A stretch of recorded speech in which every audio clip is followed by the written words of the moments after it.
Ce journal vous est proposé par Fonds des promotions de l'industrie, votre partenaire privilégié pour la réussite de vos projets.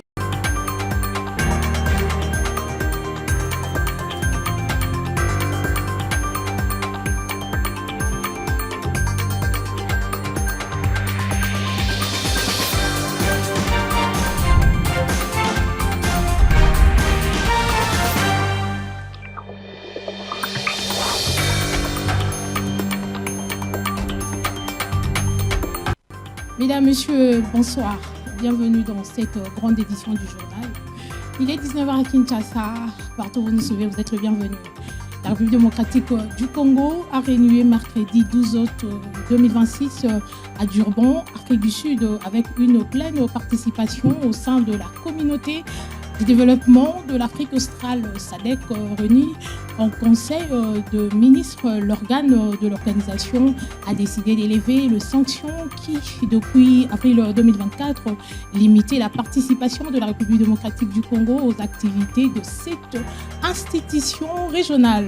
Selon les explications officielles, cette décision fait suite à la régularisation des arriérés de contributions statutaires de Kinshasa. Les montants impayés avaient conduit à une mise à l'écart de la République démocratique du Congo sur le plan politique.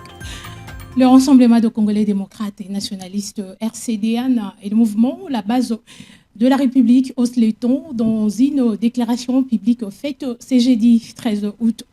À Kinshasa, les deux structures exigent la libération immédiate et sans condition de Roger Lumbala, actuellement détenu en France, remettant en cause la légitimité de la justice française dans ces dossiers.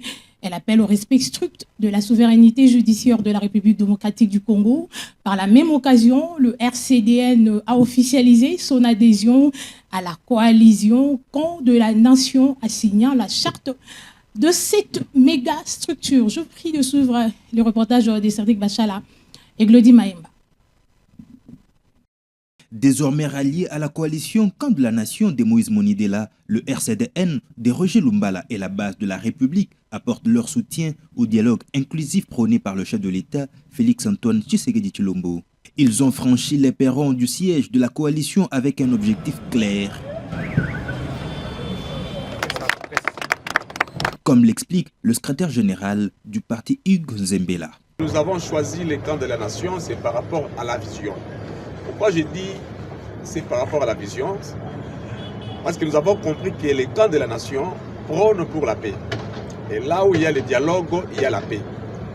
Parce qu'il y a certains qui pensent que nous devons aller aux élections. Et les autres pensent que non, ils doivent prendre les armes. Et nous disons que non, si nous partons aux élections aujourd'hui, si nous optons pour les changements de la constitution aujourd'hui, si nous prenons les armes aujourd'hui, ça c'est les pays qui se déchirent. Alors tant mieux prendre la direction du dialogue, parce que là où il y a le dialogue, il y a la paix. Comme la plateforme Les Camps de la Nation prône pour la paix, et puis ont abordé dans le sens du dialogue, c'est pourquoi nous sommes venus s'adhérer aujourd'hui et signer la charte pour mener l'ensemble le même combat. Et notre apport sera de respecter d'abord l'idéologie du parti et de fait de la plateforme, et puis respecter les textes qui nous gèrent dans les plateformes. À l'issue de cette brève cérémonie, une déclaration officielle a été lue. Deux exigences majeures en ressortent. Le retrait immédiat des troupes rwandaises du sol congolais et la libération sans condition de Roger Lumbala, afin qu'il réponde de ses actes, si nécessaire, devant la justice de son pays. 1. Au Rwanda, le respect de l'intégrité territoriale de la République démocratique du Congo par le retrait des troupes. 2. À la France, le respect de la souveraineté judiciaire de la République démocratique du Congo dans l'affaire Lumbala et sa libération immédiate et sans condition. La RCDN ne peut durablement accepter que ces mécanismes judiciaires soient ignorés, marginalisés ou présumés incapables sans la réaction des autorités politiques sous prétexte des intérêts financiers. Les signataires rappellent que Kinshasa avait pourtant transmis une demande formelle d'extradition par voie diplomatique, restée lettre morte jusqu'à ces jours. Une attitude qu'ils dénoncent comme un mépris envers les institutions de la République. Toujours dans le même chapitre, et cette fois-ci, parlons d'un nouveau pas vers la consolidation de forces politiques engagées pour la stabilité de la République démocratique du Congo. Les rassemblements de Congolais démocrates et nationalistes RCD1 en sigle vient d'officialiser son adhésion à la coalition Camp de la Nation. Pour ces initiateurs, cette démarche s'inscrit dans une continuité historique. Les RCD-N signataires de l'accord de Sun City attend ainsi apporter sa pierre à l'édification démocrate du pays.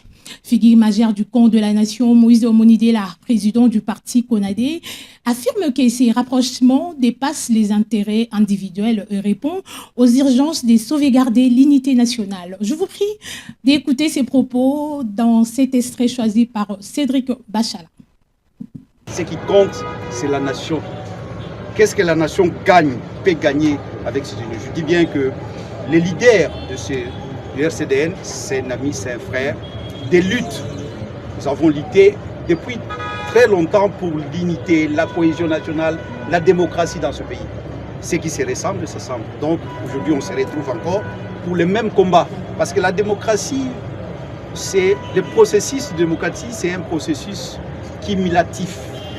Ça voudrait dire que la démocratie, on ne peut pas dire la démocratie aujourd'hui et puis demain ça s'arrête. C'est cumulatif. On continue le même combat. On a déjà mené ces combats-là avec les RCDN. J'étais moi-même secrétaire général. Donc, ce qui se ressemble, s'assemble. Donc, les sentiments, c'est que voilà que nous menons un combat ensemble pour les Congos. Et je crois que le Congo, est-ce que le Congo sortira grandi? Oui, parce que il faut, la politique, c'est l'addition. Et non la soustraction et la division. Pour moi, la politique, c'est l'addition, la multiplication. Et lorsque les gens se mettent ensemble, c'est une joie, une satisfaction. Et même pour arriver à ça, nous avons parlé pendant longtemps. Donc c'est un parti aguerri, c'est pas un parti, c'est un parti historique qui a signé l'accord de Sun City. Donc c'est un grand parti aujourd'hui qui vient adhérer au cadre de la nation. Et quand vous regardez le RCDN, c'est le rassemblement des Congolais démocrates et nationalistes. Les nationalistes, donc, nous sommes des nationalistes qui ne veulent pas la répartition de ce pays, qui ne veulent pas la yougoslavisation de ce pays, qui veulent toujours qu'on reste dans les frontières, 2 345 km², qu'on ne puisse même pas nous ravir un mètre de nos territoires. C'est ça les combats. Parlons société en République démocratique du Congo. Après constant sur le dérapage sur les réseaux sociaux, le président du CESAC a sollicité la suppression de 2000 comptes TikTok afin de procéder à un travail de titan. Christian Bossembe annonce la suppression momentanée de TikTok. Je vais ce reportage. Bato bakenda poto koluka mukanda na kombo ya Congo. Ofinga mboka na biso na ndenge ya libanda. Eza zone ya non-droité. Nous allons jusque-là arriver. Et la commission qui est en train d'être mise en place, Eza Ponayango. Ce matin, le matin dont je vous parle, TikTok nous a fait savoir de sa disponibilité. Il y a supprimer ma compte. Tout le monde qui est dangereux. Mais il y a ici bango Eza Lokuta. Pour supprimer compte, nous avons fait la moko. Tolobi batoyo, torotine de la bango ba combo. Il y a batoyo barokisu kozwa. TikTok le col a élémenté. Et seulement ceux qui TikTok a yoki bisowana, je préfère le dire en français pour qu'ils nous écoutent. Nous avons dit, les plateformes, vous êtes responsables de ce qui nous arrive. Et pour qu'on arrive à mettre terme à cela, vous avez l'obligation de respecter votre modération, d'empêcher à toutes les personnes malveillantes de bloquer les comptes qu'on vous a envoyés, à peu près 2000 comptes qu'on a déjà envoyés. Mais la solution la plus importante maintenant, c'est fermé momentanément. Parce que ceux qui bango TikTok va respecter du son, basa la local basali na Kenya. Ils sont venus au Kenya.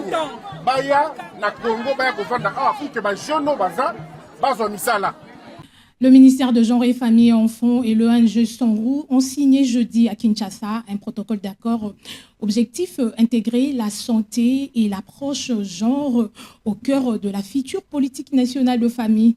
Suivez cet élément de Vanessa Makwebo. Devant officiers et partenaires, la ministre Micheline Ombaye-Kalama a appelé à traduire ce partenariat en résultats concrets pour les familles congolaises. Pour Sanru, qui œuvre depuis 40 ans pour la mère et l'enfant, cet accord vise à mettre son expertise technique au service du ministère. Le directeur Félix Minoukou rappelle que le genre famille-enfant est au cœur de sa mission. Un plaisir et une joie, mais aussi une responsabilité de répondre à votre invitation. Merci pour la confiance que vous faites en Sanru Asbel. La matière genre, femme ou famille et enfant est une matière qui n'est pas étrangère à Sanru. Sanru, dans son ADN, répond exactement à la protection de la mère et de l'enfant. Et ça fait une quarantaine d'années que Sanru existe. Cela fait partie de notre mission qui consiste à appuyer tout ce qui est mis en place des soins de santé primaire dans le pays. Et notre vision, c'est santé pour tous et par tous. Santé pour tous, nous visons toutes les couches de la population sans discrimination aucune et par tous, parce que, contrairement à ce qu'on pense, les acteurs de la santé, ce n'est pas que les professionnels de la santé. C'est nous tous qui sommes ici. Aujourd'hui, vous avez connaissance de ce que les relais communautaires font. Tout le monde participe à la santé. C'est important de le savoir. Et donc, Sanru a inscrit le volet genre, famille et enfants dans son plan d'action. Nous avons un plan d'action qui commence en 2026 et qui va jusqu'en 2030. Là-dedans, nous avons plusieurs piliers et je pense que dans quelques piliers, nous allons devoir nous retrouver avec vous. Ensemble, ils veulent répondre aux défis sanitaires, sociaux et économiques de famille en misant sur l'équité, l'accès aux soins et le relais communautaire. Des années d'études, de nuit des recherches, enfin le moment de défendre leur mémoire coïncidant avec la Journée internationale de la jeunesse hier. Ces étudiants qui franchissent une étape importante de leur parcours entre des projets concrets, la sensibilisation des automobilistes sur le contrôle technique déclaré par l'hôtel de ville de Kinshasa et la campagne de sensibilisation sur les écoles inclusives dans les quartiers Mpassa, Maba, dans la commune de Nsele. Ils parlent de leur attente, de l'emploi, des opportunités qu'ils espèrent retrouver dans leur pays.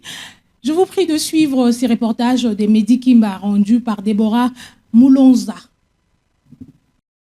Aujourd'hui, ce ne sont pas que de mémoires qu'on défend. Ce sont des années de sacrifices, de nuits blanches, de projets qu'on porte en silence. Ces jeunes arrivent au bout d'un parcours. Mais pour eux, les diplômes n'est pas une arrivée, c'est un départ. Leurs travaux en disent long. D'un côté, les solutions pour la sécurité routière à Kinshasa. De l'autre, l'accès à une éducation pour tous à l'Nsele. Et la question qu'ils se posent tous est la même. Et après les amphithéâtres, après les soutenances, quelle est la place pour eux dans ce pays? Lorsque vous finissez les études comme ça, vous partez par exemple dans une société pour déposer votre demande d'emploi pour avoir un poste dans une société quelconque. Là, on va te demander maintenant combien des années d'expérience as-tu, ce qui n'est pas du tout normal. Alors que moi, je viens de finir. Comment j'aurai alors l'expérience? Alors moi, je demanderais qu'on puisse nous donner, nous, qui finissons, qui avons fini les opportunités en fait, d'accéder dans des postes stratégiques dans ce pays. Parce que pour transformer ces compétences en véritable développement, les attentes sont claires. Davantage d'opportunités, d'emplois et d'accompagnement. Et surtout, un meilleur rapprochement entre ce qu'on apprend sur le banc et ce que le marché demande vraiment. Des projets comme le contrôle technique ou l'école inclusive montrent que la jeunesse veut déjà agir là où il y a le problème. Mon sujet a porté beaucoup plus sur la prise en charge de sensibiliser les automobilistes. Pourquoi? Parce que actuellement l'hôtel de ville est en train de contrôler les véhicules sans toutefois connaître le pourquoi de ces contrôles. Alors nous étions là afin de sensibiliser les automobilistes afin de comprendre l'importance de faire la sensibilisation. En cette journée de la jeunesse, le message est là. Donnez-nous le moyen et nous bâtirons la RDC avec nos diplômes, mais aussi avec nos mains. Coup de colère, c'est mardi 12 août à la rivière de Kalamou, dans la commune de Kalamou, ancien cours d'eau. Elle est aujourd'hui transformée en décharge à ciel ouvert. Sacs plastiques, bouteilles et bouts noirs bloquent l'écoulement. L'odeur est insupportable. Les inondations fréquentes et les maladies guettent. Excédés, les habitants exigent une opération d'assainissement d'urgence avant la prochaine session de pluie. Grondel Jenny pour ses reportages.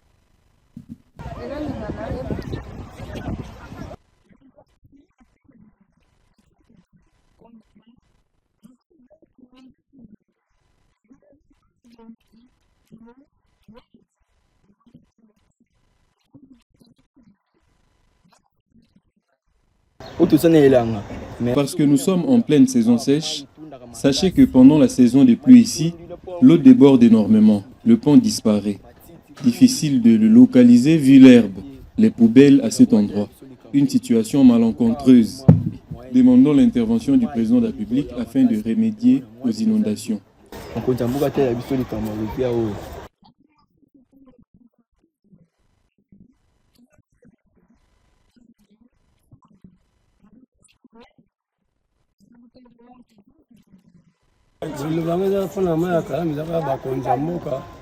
Que les autorités, l'hôtel de ville et le chef de l'État fixent leur regard ici. La vie est insupportable à cet endroit. La santé se trouve exposée avec les moustiques, la fièvre typhoïde. Observez le niveau d'insalubrité. Même les enfants en sont victimes sur le chemin de l'école, surtout quand il pleut.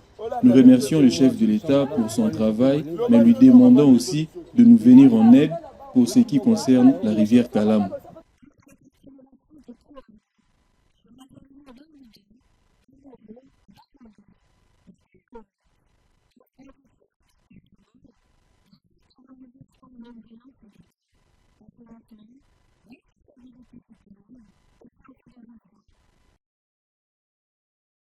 Restons dans l'assainissement dans la ville de Kinshasa. Lundi 10 août, l'hôtel de ville de Kinshasa a fait tomber les murs, les célèbres marchés UPAN et plusieurs maisons commerciales jugées anarchiques dans la commune d'Ongaliema ont été rasées à quelques semaines de la rentrée scolaire.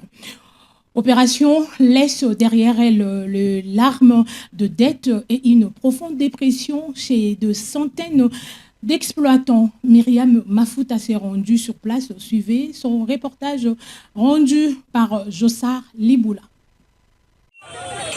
Ils sont venus tous sans crier gare. Les bulldozers de l'hôtel de ville ont parlé le premier et ils ont tout emporté. Étal, boutique, rêve, réduit en poussière en quelques heures. Ici, et c'est le marché UPN, le poumon d'Ongaliema. Ici, les mères de famille vendaient pour payer les scolarités. Ici, des jeunes se battaient pour ne pas tendre la main. Aujourd'hui, il ne reste que des gravats. Un silence lourd, celui de la dépression qui gagne. L'administration parle de la récupération de l'espace occupé anarchiquement. Soit l'ordre doit régner. Mais à quel prix? Aucun plan de relocalisation, aucun délai humain. Aucune alternative, juste la force, brutale, au moment le plus cruel, à la veille de la rentrée scolaire. Comment ces parents vont-ils payer les frais? Comment ces enfants vont-ils reprendre les chemins de l'école? On démolit des maisons, mais on brise aussi des cœurs. Je vends ici à Loupin. L'État fait son travail de démolition. On n'en disconte pas. Il est fait pour assainir les hôtels de ces pays. Nous applaudissons ces travaux. Mais ce qui nous fait mal est qu'avant de démolir, il fallait trouver un endroit pour faire nos commerces. Vu qu'au Congo, il n'y a plus de travail. Licenciés, gradués, tous, nous vendons ici. Ce que nous voulons, que l'État nous construise un autre endroit du plus vite que possible, car il y a soupé la rentrée scolaire. Des regards vides, des voix qui tremblent. La question revient. Et maintenant, on fait quoi? La rentrée scolaire est dans 2 semaines. Et surtout, les propriétaires de nos boutiques ne nous ont pas prévenus. Moi, je suis père de la famille. Je ne sais plus quoi faire. L'État a le droit de faire appliquer la loi. Mais l'État a aussi le devoir d'humanité. Détruire sans proposer, c'est condamner. Déguerpir sans accompagner, c'est enfoncer. À l'administration provinciale de Kinshasa maintenant de se regarder dans le miroir avant que la colère ne remplace la dépression, avant que les gravats d'aujourd'hui ne redeviennent la poussière de demain. Parce qu'une ville ne se construit pas seulement avec des bulldozers, elle se construit aussi avec des solutions. Les agents du service national sont descendus hier sur boulevard Lumumba dans la commune d'Ndjili. Enfin, les sommets de tenanciers de terrasses libérés sont délais. Leur entreprise publique qui s'occupe illégalement, cette opération de sensibilisation constitue un intime avertissement. Les autorités locales et les responsables des services nationaux ont appelé ces commerçants à débarrasser les espaces publics d'une manière volontaire. À défaut d'exécution spontanée, le bâtisseur du service national procédant à la démolition forcée ces installations anarchiques dans les prochains jours afin de restaurer l'ordre et la fluidité sur ces grands acteurs de la capitale de Kinshasa. Suivez. Kimuta fungola matoi yoka. Mokonzi ya mboka tindeli un message ya respect. Terrasse DJ l'État lobina ye biso boye. Longwa na balabala na ye. Service national les heures kosala musala. Nganda ngulu ya ntaba longola. Terrasse longola. Yami bale. Nuisance sonore. Na tapage d'ostirne abuo pia. Makamu ya kobeta miziki ya makelele na butupe na moi esili. Voulez-vous devenir journaliste professionnel en République démocratique du Congo et partout ailleurs? C'est très simple. Je vous prie de contacter les bureaux d'APIC. Pour la première fois en République démocratique du Congo, un centre qui forme les journalistes professionnels au standard international. Venez vite vous inscrire. L'Action pour la promotion de la presse indépendante au Congo, APIC, vous offre une opportunité pour votre avenir. L'APIC forme des journalistes sur la radio, la télévision et la presse écrite.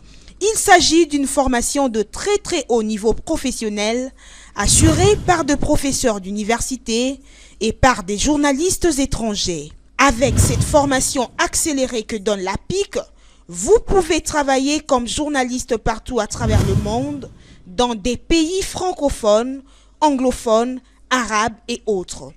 À la fin de la formation, un stage professionnel est obligatoire. Surtout, vous qui n'êtes pas encore journaliste, venez à la hâte vous inscrire pour suivre cette formation de qualité supérieure. L'APIC est reconnu comme un haut lieu du savoir en journalisme, même aux États-Unis d'Amérique. Avec la formation de l'APIC, vous devenez journaliste professionnel. Cordial bienvenue. Et APIC, vous pouvez également parler et écrire correctement la langue anglaise à si peu de temps. Et pour plus de détails, je vous prie de suivre ces publics reportages. Voulez-vous parler anglais comme si vous étiez aux États-Unis d'Amérique ou en Angleterre? Voici cette grande occasion qui vous est offerte à travers le centre d'anglais APIC avec des méthodes modernes. Le centre d'anglais APIC utilise tous les outils modernes pour un anglais parfait. L'anglais, c'est la langue la plus manipulée à travers le monde. N'hésitez pas un seul instant car dans le centre d'anglais APIC, il y a un grand club à travers lequel vous aurez l'opportunité de parler anglais tout le jour. L'anglais de Washington et de Londres devient une réalité en République démocratique du Congo grâce au centre d'anglais APIC. Hâtez-vous car les places sont vraiment limitées. Venez vite vous inscrire pour bien parler anglais. Au centre d'anglais APIC, vous avez des professeurs qui viennent des États-Unis d'Amérique et de l'Angleterre. Parler anglais, c'est garantir votre vie et celle de vos enfants. N'ayez pas peur car le centre d'anglais APIC assure une formation de très haut niveau. Refuser d'apprendre l'anglais, c'est refuser même de vivre. My last name is Stone. Okay. Si vous ne parlez pas anglais dans le monde actuel, vous êtes presque analphabète, s'il vous plaît. Venez vite vous inscrire dans le centre anglais APIC. Vous allez parler anglais dans quelques mois seulement. What are you going to do tomorrow? I'm going to go play volleyball at the beach. Vous êtes docteur d'État, doctorant, licencié, gradué, diplômé d'État, venez apprendre l'anglais des affaires au centre d'anglais APIC. L'anglais, c'est votre passeport pour les voyages à travers le monde. Ne pas parler anglais aujourd'hui, c'est devenir sourd-muet, surtout lorsqu'on voyage. Venez vite vous inscrire pour parler anglais. Ne pas s'inscrire au centre d'anglais APIC, c'est creuser sa propre tombe. Ne pas parler anglais aujourd'hui, c'est vivre son souffle de vie, un peu comme une voiture sans carburant. Venez vous inscrire au centre d'anglais APIC. N'ayez pas honte d'apprendre l'anglais, quel que soit votre âge. Ne pas parler anglais dans le monde actuel, c'est comme si vous n'existez même pas. Venez vous inscrire au centre d'anglais APIC et vous ne serez plus complexé devant ceux qui parlent anglais. Vous serez l'homme le plus heureux du monde en parlant anglais. Ne pas parler anglais, c'est vivre en enfer. Si vous voulez vous exprimer correctement en anglais, rejoignez-nous dans le centre d'anglais APIC right here and right now. Pour plus de détails, contactez-nous au numéro suivant.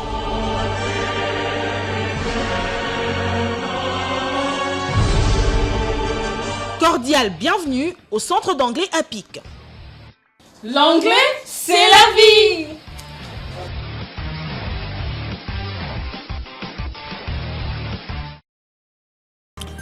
Mesdames, Messieurs, c'est la fin de cette grande édition du journal proposée par la grande rédaction d'APIC Télévision. Nous vous disons merci d'être le nôtre ce soir et retrouvons-nous la semaine prochaine. Au revoir. Ce journal vous a été proposé par Fonds de promotion de l'industrie, votre partenaire privilégié pour la réussite de vos projets.